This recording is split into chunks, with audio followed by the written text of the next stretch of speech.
नमस्ते दोस्तों, मेरा नाम प्रकृति है और मैं आज आपको गणित कक्षा 12 के अवकलज के अनुप्रयोग जो पाठ 6 है, उसके बारे में आज आपको पढ़ाऊंगी। पढ़ाने से पहले मैं आप लोगों से एक रिक्वेस्ट करूंगी कि आप अपने साथ एक पेन और एक इस तरीके की कोई किताब, कोई नोटबुक या कोई रजिस्टर अपने सामने रख लें, ताकि जो भी आपको आवश्यक चीजें, जो इम्पोर्टेंट पॉइंट्स लगे, वो आप अपने साथ लिखते जाएं। तो आइए शुरू करते हैं इसका पहला भाग। तो आज हम पढ़ेंगे। मैं सबसे पहले आपको एक भूमिका बनाऊंगी कि अवकलज दरअसल होता क्या है या उसका उपयोग किन क्षेत्रों में होता है। अवकलज जैसे कि आप पढ़ चुके हैं, आप पहले एक डेरिवेटिव होता है अवकलज, आपने अपने पहले के पाठों में भी पढ़ लिया हुआ है। अवकलज के क्या क्या अनुप्रयोग हैं, जैसे कि ये पूरा पाठ है, ये इसी के इर्द गिर्द घूमता रहेगा कि अवकलज के अनुप्रयोग क्या होते हैं और वो किस तरीके से इस्तेमाल किए जाते हैं। फिर हम जो भाग 6.2 है आपकी पाठ्य पुस्तक का, राशियों के परिवर्तन की दर यानी rate of change of quantities पढ़ेंगे। और फिर मैं आपको उसे समझाऊंगी, कुछ उदाहरण जो आपकी पाठ्य पुस्तक में दिए गए हैं, उदाहरण 1, 2 व 3। तो सबसे पहले अवकलज का उपयोग किन क्षेत्रों में होता है। अवकलज का उपयोग सामाजिक विज्ञान, विज्ञान, इंजीनियरिंग और खगोल शास्त्र यानी एस्ट्रोनॉमी में होता है। इंजीनियरिंग में आप देखते हैं कि हम कितने पार्ट्स बनते हैं, कैसे कई चीजें होती हैं जहां पर अवकलज का उपयोग हो जाता है। फिर हम पढ़ते हैं कि अवकलज के अनुप्रयोग क्या क्या है। इसका पहला अनुप्रयोग है राशियों के परिवर्तन का दर। फिर आता है वर्धमान या ह्रासमान फलन ज्ञात करना, जो कि इंक्रीजिंग और डिक्रीजिंग फंक्शन होते हैं।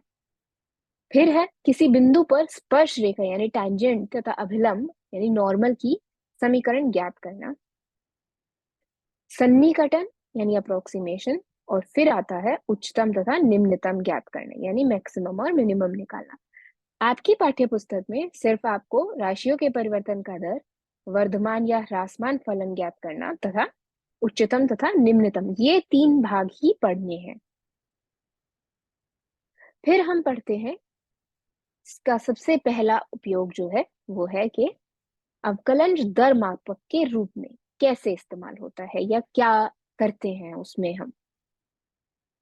तो सबसे पहले मैं आपसे पूछना चाहूंगी कि यदि कोई रेलगाड़ी बहुत ही तेज गति से चल रही है, बहुत तेज गति से चल रही है, तो मैं आपसे पूछूं किसी एक क्षण में, किसी एक सेकंड में उसकी दूरी आप मुझे बताइए। कुछ एक बहुत ही छोटा, अति छोटा क्षण है जिसमें मैं आपसे पूछे कि इस क्षण में बताइए कि इसकी दूरी क्या है, इसका दूरी सॉरी इसकी दूरी की परिवर्तन का दर क्या है।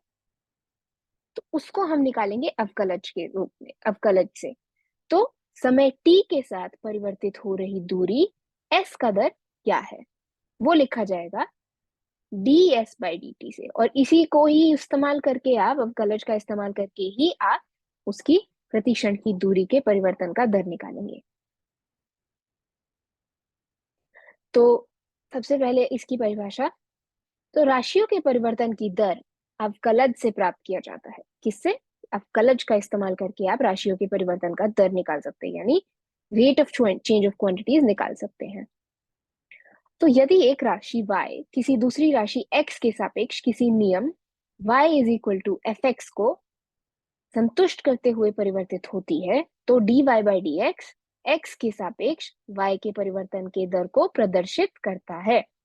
जैसे अभी मैंने आपको एक उदाहरण दिया कि यदि s जो दूरी है वो किसी दूसरी राशि t के सापेक्ष किसी नियम से बदल रही है, उसको संतुष्ट करते हुए बदल रही है, तो ds बाई डी टी के सापेक्ष s के परिवर्तन की दर को प्रदर्शित करता है। तो अब मैं आपको एक उदाहरण के इस्तेमाल करके मैं ये राशियों के परिवर्तन का दर कैसे निकालते हैं वो निकालना सिखाऊं। तो पहला उदाहरण है, वृत्त के क्षेत्रफल की परिवर्तन की दर इसकी त्रिज्या r के सापेक्ष ज्ञात कीजिए जब r 5 सेंटीमीटर है। तो दिया गया है कि एक वृत्त है, ये आपका एक वृत्त है जिसकी क्षेत्रफल बदल रहा है यानी परिवर्तित हो रहा है। तो इसका दर आप ज्ञात कीजिए, क्षेत्रफल के परिवर्तन का दर आप ज्ञात कीजिए जब इसकी त्रिज्या r 5 सेंटीमीटर दी गई है। तो हल आप कुछ इस तरह निकालेंगे, त्रिज्या r वाले किसी भी वृत्त का क्षेत्रफल, जो उसका कोई वृत्त है उसका क्षेत्रफल किस तरीके से दिया जाता है, वो होता है a बराबर पाई आर स्क्वायर। ठीक है, तो r के सापेक्ष a के परिवर्तन की दर कैसे निकलेगी? अभी आपको मैंने बोला कि क्योंकि r के सापेक्ष आपको a के परिवर्तन की दर निकालना है, तो r आ जाएगा नीचे और आप के a का परिवर्तन की दर का निकाल देंगे, तो dA बाई dr से आप निकालेंगे। dA बाई dr a की वैल्यू आप रखें यहाँ पाई आर स्क्वायर, तो d by dr of pi r square क्या आएगा? आप आगे पढ़ चुके हैं, आप थोड़ा प्रैक्टिस करें तो आप ये एकदम से बता पाएंगे कि ये वैल्यू आएगी 2 पाई आर, क्योंकि आर स्क्वायर का जो अवकलज होता है वो 2r होता है, तो 2 पाई आर आपका dA बाई dr आ गया। अब आपसे पूछा है कि r 5 सेंटीमीटर है, तो बड़े आराम से आप r को 5 सेंटीमीटर यहाँ रखें। जब r 5 सेंटीमीटर होगा तो dA बाई dr आ जाएगा 10 पाई, यानी वृत्त का क्षेत्रफल 10 पाई सेंटीमीटर स्क्वायर प्रति सेंटीमीटर की दर से बदल रहा है। चलिए दूसरा उदाहरण से भी इसको इस्तेमाल करके आपको समझाते हैं। तो अगर दो है, एक घन का आयतन 9 सेंटीमीटर क्यूब प्रति सेकंड की दर से बढ़ रहा है, यदि इसके कोर की लंबाई 10 सेंटीमीटर है, तो इसके पृष्ठ का क्षेत्रफल किस दर से बढ़ रहा है, बताइए। तो वृत्त आप जानते हैं ये है, वृत्त की चारों जो जितनी भी भुजाएं होती हैं वो समान होती हैं।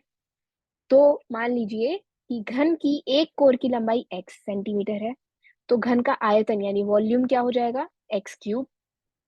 इसके पृष्ठ का क्षेत्रफल, पृष्ठ मतलब पूरे के पूरे इसका जो भी सरफेस है उसका क्षेत्रफल क्या होगा, s 6x स्क्वायर हो जाएगा। x समय t का फलन है, समझे कि x जो है वो जो t है उसका फलन है, वो t के परिवर्तन मतलब जब t बदल रहा है तो x भी बदल रहा है। तो हल इस तरीके से है कि हमें दिया गया है dv बाई dt, आपको प्रश्न में दिया गया है कि dv बाई dt यानी ये 9 सेंटीमीटर प्रति क्यूब यानी एक घन का आयतन 9 सेंटीमीटर क्यूब प्रति सेकंड की दूर से बढ़ रहा है, तो ये dv बाई dt दिया गया है। तो 9 सेंटीमीटर क्यूब प्रति सेकंड आ गया ये। फिर dv बाई dt आप किस तरह से, इस तरीके से करते करते श्रृंखला नियम से d by d T x cube d by d T of x cube dx by d T से मल्टीप्लाई हो जाएगा। ये इस तरीके से हुआ क्योंकि श्रृंखला नियम के तौर पर हम किसी भी राशि का परिवर्तन उसकी अपनी ही उस राशि से निकाल सकते हैं। तो एक्स क्यूब आप किस तरीके से, एक्स क्यूब आ जाएगा 3x square, dx by d T रह जाएगा हमारे पास। अब आपको यह भी दिया गया है कि 3 जो dx बाई डी टी है, ये मतलब ये जो है वो क्या निकल जाएगा, यानी dx by d T 3x square 9 के नीचे चला गया, dx बाई डी टी आ गया 3/x स्क्वायर। तो ये पहली हमारी, ये हमने मान लिया कि ये पहली इक्वेशन बन गई। फिर अब निकालना क्या था कि आपको निकालना है कि उसके पृष्ठ का क्षेत्रफल कितनी किस दर से बढ़ रहा है। तो हमारे पास आ गया उसके कोर किस तरीके किस दर से बढ़ रहा है, ये आ गया। हमारे पास आयतन किस दर से बढ़ रहा था वो आ गया। अब हमें निकालना है कि क्षेत्रफल किस दर से बढ़ रहा है। तो सबसे पहले हम निकालेंगे, इसका अवकलन करेंगे, तो आ जाएगा हमारे पास श्रृंखला नियम के इस्तेमाल से 6x square D by d x of 6x square यानी 6x square D by d x आएगा 12x dx by d T. अब यहां से क्या था, dx बाई डी टी हमारा पहली इक्वेशन से आ गया, तो आप वो यहाँ रखेंगे। फिर आपके पास आ जाएगा जो 12x है जो यहाँ था वो मल्टीप्लाई होगा, गुणा होगा 3/x स्क्वायर से, तो 36/x आपका क्या आ जाएगा, क्षेत्रफल का दर।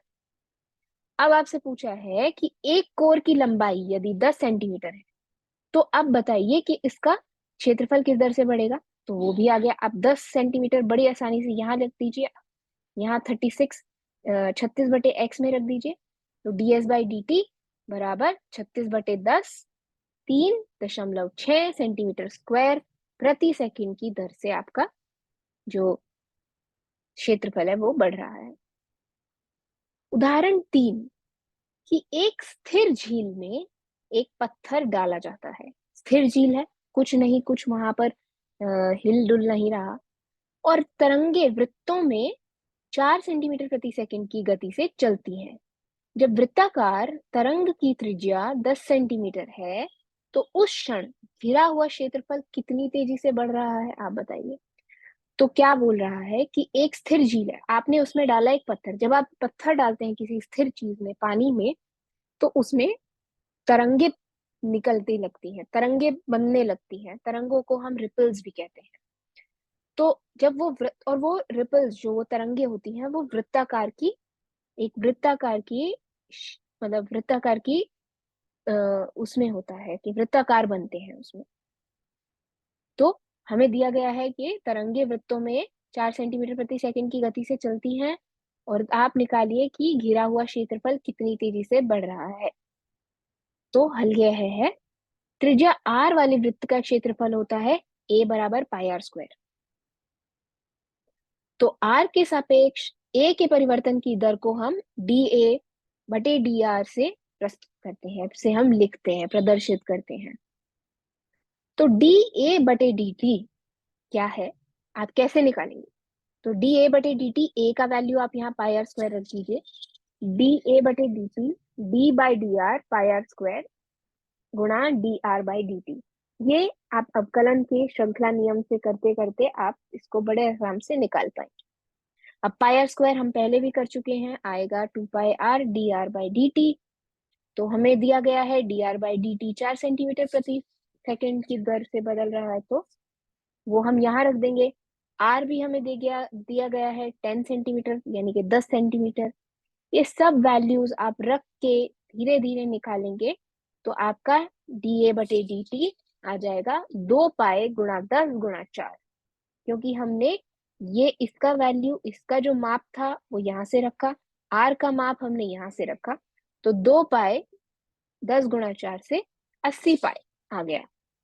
तो आर बराबर 10 सेंटीमीटर वृत्त से घिरे क्षेत्रफल, क्षेत्र का क्षेत्रफल 80 पाई सेंटीमीटर स्क्वायर प्रति सेकंड की दर से बढ़ रहा है। आशा करती हूँ आपको इन 3 उदाहरणों से अच्छे से समझ आया होगा। आज हमने पढ़ा कि राशियों के परिवर्तन की दर को कैसे मापते हैं, और हमने उसमें कुछ उदाहरण भी पढ़े। आगे हम पढ़ेंगे और उदाहरणों से मैं आपको राशियों के परिवर्तन की दर, थोड़े आपकी ही पाठ्य पुस्तक में दिए गए हैं 4 5 6 उदाहरण, उसके आगे वो पढ़ाऊंगी।